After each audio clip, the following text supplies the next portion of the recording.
My name is Julia Foster. I'm 30, and I thought I knew Charles Jones, my boyfriend of 3 years, better than anyone.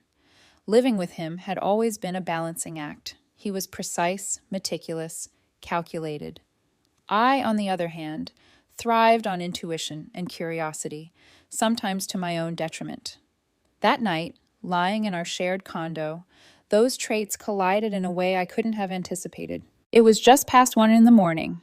Charles was asleep beside me, his arm draped loosely across the blanket, a faint rise and fall of his chest. I wasn't tired, so I had my phone in hand, scrolling absent-mindedly. And then, notification. A tiny banner on his phone screen, glowing softly in the dark. My eyes caught the name before I could blink. Elise. My chest froze. Elise, his ex-girlfriend. The one he claimed was a toxic memory, blocked on everything, out of his life for years. And yet here she was, lighting up his phone at 1:03 a.m. I told myself not to overreact. Maybe it was a spam message, a mistake. But intuition, that nagging voice I usually ignored, in favor of reason, screamed otherwise. My hand trembled as I unlocked his phone, not to snoop, mind you, but curiosity has a way of breaking intentions. The conversation was brief, but telling. Elise. Can't wait for the trip. Are you sure Julia doesn't suspect? It'll be fine. Don't tell her it's over between us yet. I read it twice, then 3 times, each pass twisting the knife deeper. Wait, a trip. A trip I'd been excited for. A girl's getaway that Charles had generously offered to fund. The luxurious rental, the flights. It was supposed to be my gift. And now I realized I'd been an unwitting part of his plan to keep Elise in the picture while making me finance her presence. I froze, heart racing, palms sweaty, mind spinning. Betrayal isn't always loud. Sometimes it whispers through text bubbles at impossible hours. Breathe, I whispered to myself, though my voice sounded foreign in the quiet room. I nudged him lightly, just enough to see if he stirred. Nothing. He was deep in sleep, innocent, or at least he looked it. I sat up on the bed, the darkness thick around me. The rational part of me, the part that could separate emotion from logic, knew I had options. Confront him now, wait until morning, or wait, maybe even take a photo. And I did. A quick screenshot, a whisper of light from the phone illuminating the betrayal. I didn't know yet what I would do with it, but there it was. Documented. Concrete. Charles stirred slightly. Julia, his voice groggy, tinged with concern. Everything okay? I shook my head slowly, more to myself than to him. I just saw something, I murmured. He blinked. What? I hesitated, 1,000 thoughts colliding. Could I trust him? Could I trust myself to remain calm? But before I could answer, he reached over, touching my arm with that familiar warmth that usually reassured me. Probably nothing, he said softly. Just a spam message. Go back to sleep. I wanted to believe him. God, how I wanted to. But instinct refused to let me. My mind played through worst-case scenarios with terrifying clarity. Elise knew about the trip. Charles might still be communicating with her. Everything, the birthday trip, the thoughtful gestures, the gestures that had made me fall for him, was potentially tainted by manipulation. I sat there in the dark, listening to his steady breathing, feeling my pulse hammering in my ears. I decided then, almost unconsciously, to step back, watch, and wait. My inner monologue ran wild. Document it. Observe. Let him reveal the truth himself. Or, let the truth reveal itself. Little did I know, the universe, or perhaps my own hand, was about to accelerate that revelation in a way I could never have planned. The night stretched on. Sleep evaded me. I lay there, pretending to be calm, while plotting in silence. The screenshot rested in my phone, silent, like a seed waiting to grow. My mind circled possibilities, each more volatile than the last. Could I confront him calmly? Could I protect myself while keeping him unaware that I had proof? Or was it already too late? A faint noise, Charles shifting under the blanket, made me freeze again. I held my breath. This time, not in fear, but in anticipation. He didn't know I had seen. He didn't know what was coming. And for the first time, I felt a strange thrill at the edge of panic. The power of knowing the truth before he could spin it. And that's when my thumb slipped, brushing against the send icon while I was trying to move the screenshot to a private folder. Not to him, not to anyone I intended, but The accidental forwarding had begun, though I didn't realize it yet. My heart sank at the thought, but not quite yet. For now, I held the phone tight, staring at the dim glow, feeling the weight of betrayal press down like a physical thing. Charles murmured something unintelligible in his sleep, and I almost laughed. Almost. The dark quiet of the condo was heavy, but it was mine, momentarily. I could think, I could plan. And for the first time, I realized that curiosity, that reckless trait I'd always blamed myself for, might just save me from being the only victim in this story. I tucked the phone back onto the nightstand, lying flat on my chest. Sleep wouldn't come. Not yet. Not until I decided what to do with this truth. And I would decide, soon. The apartment was silent, thick with the kind of tension that hangs in the air before a storm. I sat on the edge of the bed, phone in hand, replaying the messages in my head. Elise. Charles. The trip. Every word burned with the weight of betrayal. I tried to calm myself, took a deep breath, and decided to put the phone away.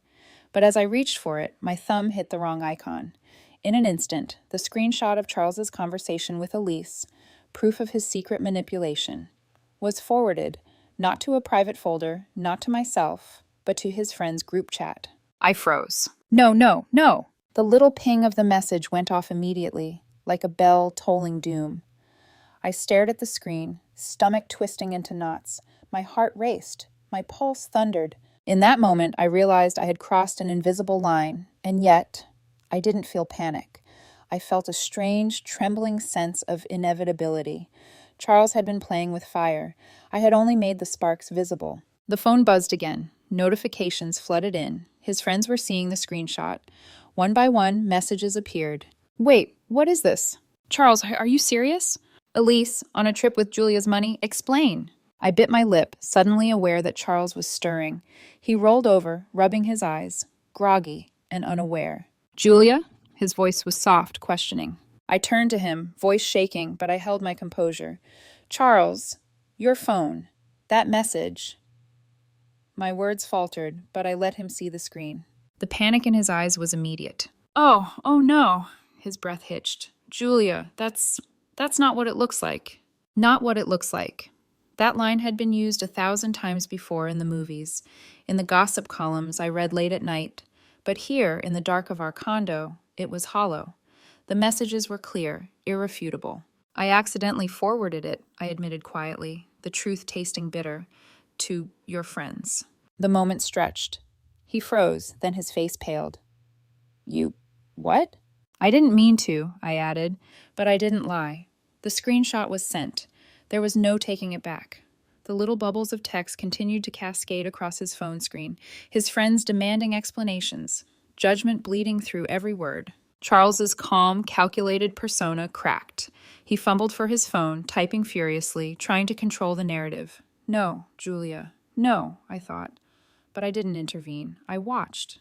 His fingers shook as he typed messages that would never fully undo the damage.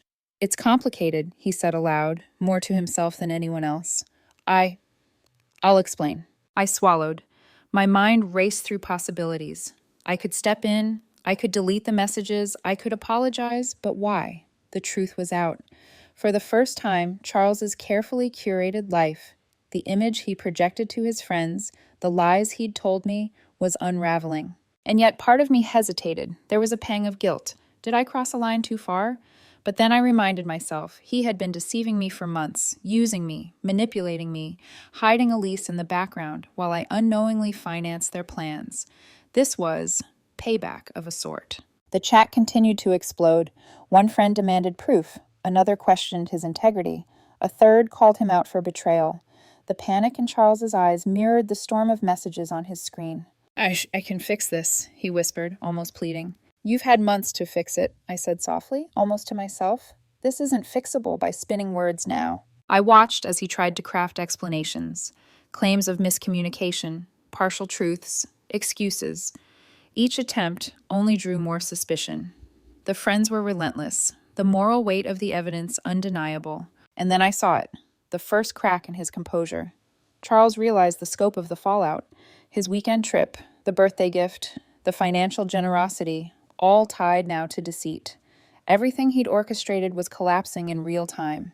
A strange sense of calm washed over me. I sat back, letting him flounder. Part of me hated myself for feeling vindicated, but the stronger part, the part that had been simmering with betrayal, felt a fleeting satisfaction. He had controlled me, manipulated me, made me complicit without knowing it. Now he was facing the truth before everyone else. Charles sank into the couch, head in hands, muttering fragments of excuses. I kept my distance, observing the unmasking, internal monologue racing. Every lie has a weak point. Every manipulation has a gap. He built this house of cards. I only tipped the first card. And now it's all unraveling. The apartment felt smaller somehow, the air charged with tension and a hint of inevitability. Outside, the city lights shimmered faintly, indifferent witnesses to the private chaos inside. And then the first apology pinged back from one of his friends. Charles, you need to own this. You lied. Be honest. Now. The floodgates opened. One by one, friends demanded answers, explanations, and accountability. Charles typed furiously, backpedaling, claiming misunderstanding, but each message dug the hole deeper. I noticed my pulse slowing, my mind clearing. I realized that I hadn't just stumbled into this chaos. I had catalyzed it. And perhaps for the first time in months, I felt the power of clarity amidst betrayal. Charles looked up, eyes wide, cornered. Julia, I need to. I can fix it, he stammered. I shook my head. Some things can't be fixed with words. And with that, the stage was set. The apology tour had begun, unwilling, public, and unavoidable. For the first time, I saw Charles not as the meticulous, calculating man I thought I knew, but as someone unmasked, vulnerable, and scrambling to save himself. And I? I sat back, ready to watch the truth unravel completely. By morning, the group chat was a war zone. Every notification that lit up Charles's phone was a small hammer striking at his carefully constructed life. I watched him sit at the kitchen table, bleary-eyed, fingers shaking as he typed rapid-fire apologies, clarifications, and excuses, none of which truly landed. I didn't mean for this to happen, he muttered aloud, almost as if saying it would convince himself. I leaned against the counter, coffee in hand, watching the storm unfold. Months of manipulation and secrecy were now visible for everyone to see, and Charles, usually so composed, was floundering under the weight of it. His first few messages tried to frame it as a misunderstanding. Elise wasn't supposed to be involved, he claimed. It was innocent, just texting a friend. Except the screenshot clearly showed him coordinating her presence on the very trip he was funding for me. The moral calculus of his lies was laid bare, and for the first time I realized the depth of his manipulation. He had used me, my generosity, and my trust to facilitate Elise's involvement in my own birthday plans.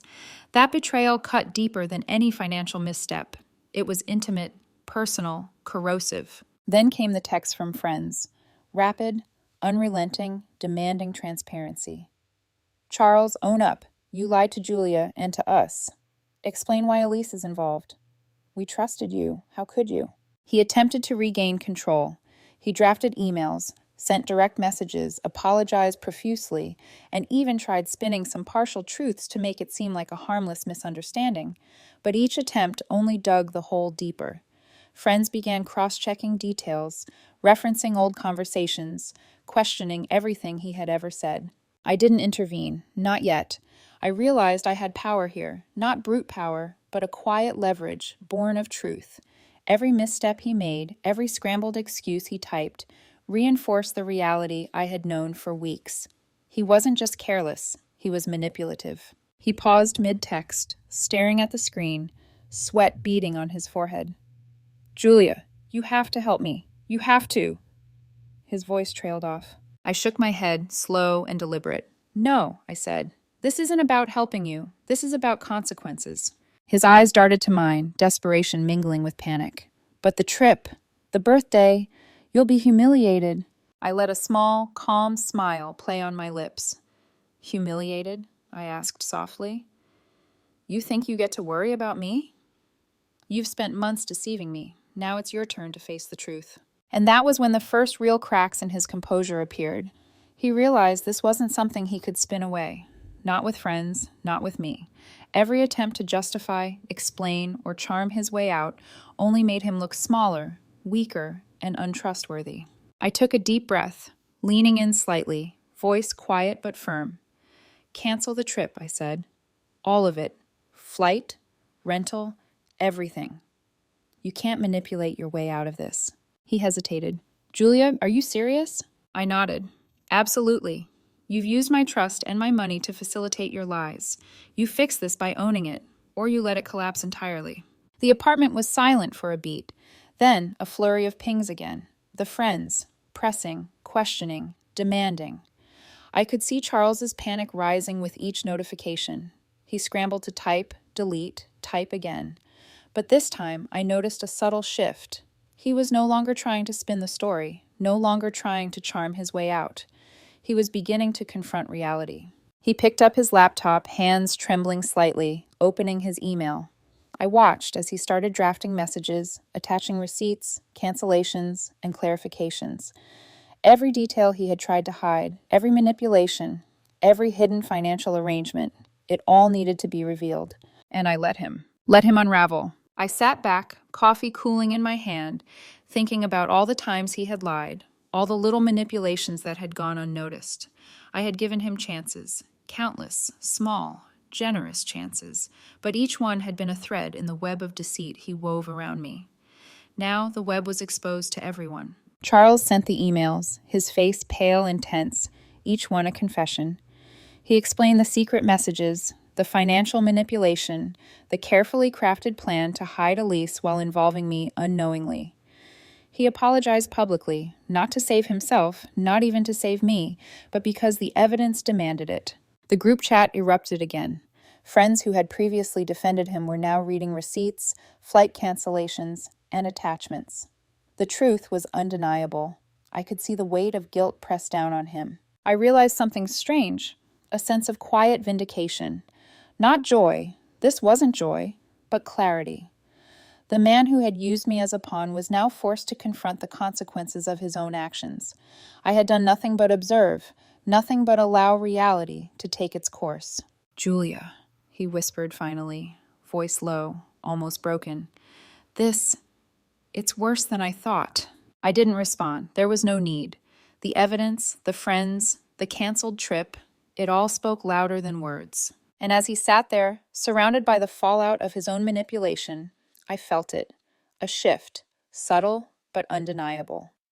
I was no longer the passive victim in this story. I was a witness, a catalyst, and maybe, just maybe, I was beginning to reclaim the agency he had stolen from me. The apology tour had started, and it would not end until every lie, every manipulation, every hidden truth had been brought into the light. For the first time in months, I felt the power of truth in my hands. By the time the afternoon sunlight filtered through the blinds, the apartment felt different, heavier, charged, almost electric.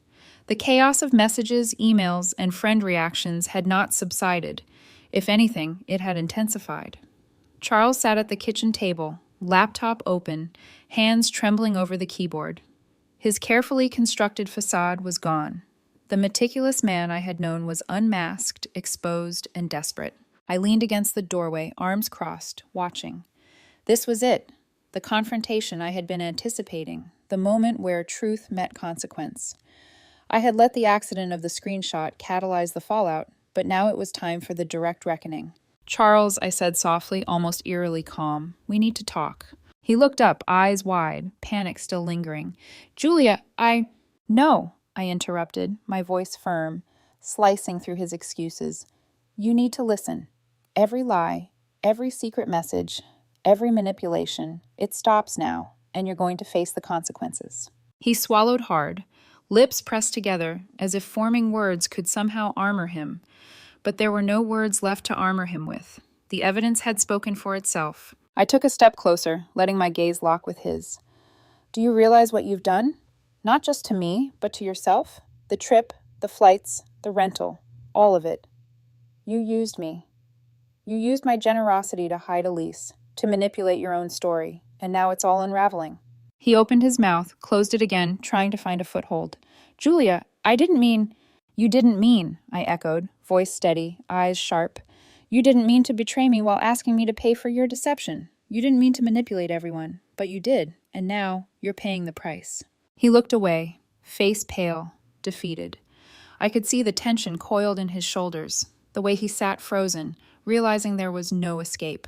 I took a deep breath, forcing myself to stay composed. "Cancel the trip, the flights, everything. Send the emails, expose the truth. Let your friends see the manipulation. No more excuses, no more lies. You owe that to yourself and to them." He hesitated, fear flickering across his face, but the weight of the accumulated evidence was undeniable. Slowly, methodically, he began drafting messages, flight cancellations, rental cancellations, detailed emails, explaining every misstep, every lie, every hidden conversation. I watched him, silent and unflinching, as he dismantled the carefully curated image he had spent months building. And then, finally, he looked at me, eyes hollow, voice strained. "Julia, I've ruined everything. I don't know how to fix it." I shook my head. Some things can't be fixed. Some things can only be faced. It was over. Not with a dramatic shouting match, not with anger or rage, but with the quiet inevitability of truth. Charles had no control left, and I had reclaimed mine. The power of deception had been stripped from him, leaving only accountability. Later, after the emails were sent, the flights canceled, the rental refunded, I stood in the living room, looking at the remnants of what had been our carefully shared life. Boxes from the intended trip still sat unopened. Receipts lay scattered on the table, evidence of generosity weaponized against me. But amidst the chaos, I felt a sense of liberation. "Julia," Charles said quietly from the couch, voice subdued, almost apologetic. I'm sorry. I can't undo any of this. I know that." I nodded slowly. "No, you can't. But you can stop. That's all you can do now." He didn't argue. He didn't plead. He simply sat there, stripped bare by his own actions.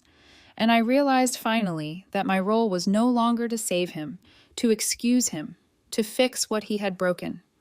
My role was to reclaim what had been mine, my trust, my space, my dignity. The final step was inevitable. Charles packed his things, quiet, resigned, and left the condo.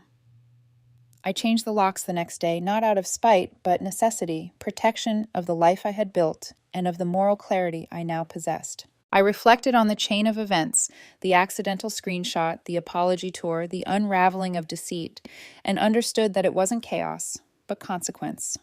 I hadn't planned it this way, but I had navigated it. In the quiet that followed, I felt a deep, almost cinematic calm. The condo was mine. The apartment smelled faintly of coffee and sunlight. The city outside carried on, indifferent, as life inevitably does.